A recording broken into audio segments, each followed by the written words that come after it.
அந்த வீடு என்பது நம்முடைய வெயில் மழையிலிருந்து நம்மளை காப்பதற்காக வேண்டியும் நம்முடைய சொத்துக்கள் திருட்டு போகாமல் பாதுகாப்பதற்கு தான் அந்த வீடுகளை நம்ம கட்டி கொடுக்குறோம். அதையெல்லாம் விட வீடுடைய முக்கியமான ஒரு விஷயம் என்னன்னு கேட்டால் அவங்களுடைய பிரைவசி தான் முக்கியம். நம்ம வீடு கட்டுற இஸ்லாமிய அடிப்படையில் வீடு கட்டுறதுனுடைய முதன்மை நோக்கம் என்னன்னு கேட்டால் ஒவ்வொரு மனிதனுக்கும் அவனுக்கு பிரைவசின்னு ஒன்று இருக்குது. அந்த பிரைவசியை காத்துக்கொள்வதாக இருந்தால் ஒரு வீடுங்கிற ஒரு அமைப்பு வேணும். அவனுக்குன்னு தனிமைன்னு சிலது இருக்கா இல்லையா?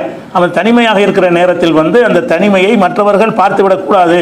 வீட்டில் இருக்கும்போது சட்டையை கட்டி இருப்பான், பல மாதிரி இருப்பான். பெண்களாக இருந்தால் உபரியான ஆடைகள் இல்லாமல் இருப்பார்கள், அல்லது கணவன் மனைவி நெருக்கமாக இருப்பார்கள், பல விதமாக இருப்பார்கள். இந்த விஷயங்களை அடுத்தவர்கள் கண்களிலிருந்து காப்பாற்றுறது தான் இந்த வீட்டினுடைய முதன்மை நோக்கம். இஸ்லாமிய அடிப்படையில் வீட்டு நோக்கமே என்னன்னு கேட்டால் அடுத்தவர்கள் நம்முடைய பிரைவசி தனிமையான விஷயங்களை பார்த்து விடக்கூடாது. எல்லா வீடு கட்டுவதற்கு இதுதான் ஒரு அடிப்படையான விஷயம். அதனால தான் அல்லாஹ் என்ன சொல்கிறான்னு கேட்டால் அந்த வீடுகளை பொறுத்த வரைக்கும் ஒரு வீட்டில் நீங்கள் போகிறதா இருந்தால் திடுதுப்பு நுழைஞ்சிடக்கூடாது. திறந்து கிடக்கிற கதவு இல்லாத வீடாக இருந்தாலும் சரிதான்.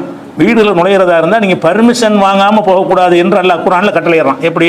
24வது அத்தியாயத்தில் 27வது வசனத்தில் யா அய்யுஹல்லதீன ஆமனூ, நம்பிக்கை கொண்ட மக்களே, லா தத்குலூ புயூத்தன் கைர புயூத்திக்கும், உங்கள் வீடுகள் அல்லாத வேறு வீடுகளுக்கு சென்றால் உங்கள் வீட்டுக்கு போய் பர்மிஷன் வாங்க தேவையில்லை. வீட்டிலேருந்து சும்மா வந்துட்டு உள்ளே போய் வரலாமான்னு கேட்கக்கூடாது. அது உங்கள் வீடு தான். அது அப்போ உங்கள் வீடு அல்லாத வேறு வீடுகளுக்கு நீங்கள் நுழையக்கூடாது.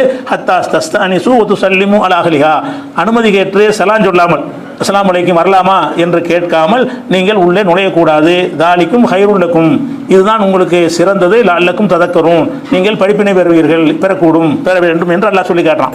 அந்த காலத்தில் காலிங் பில் வச்சுக்கிறாங்களா? சரி, காலிங் பில் கூட அழுத்துங்க.